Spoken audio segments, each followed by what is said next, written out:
and we all know XML, it's so 2005.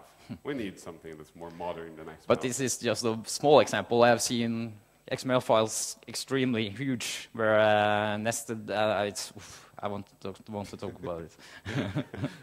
I think we're touching on to some traumatic. Yeah, I think we need to move on. Let's try to look at something else. I'm a bit more advanced, maybe.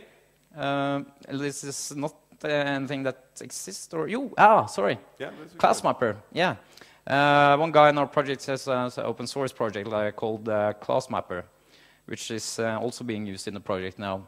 It's kind of neat. So if you look at the code, what it does is, much like the dozer code, it defines what fields map to each other, but we do this this is Fluent style.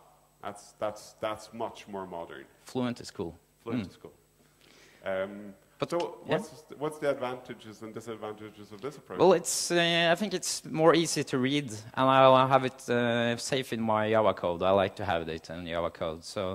But I see some problems. We have to hard code the fields as strings, and you won't catch that in compile time. So it's also runtime, and it's generic, but you have to sometimes you have to apply some mapping between two fields that doesn't come out of the box, but you can do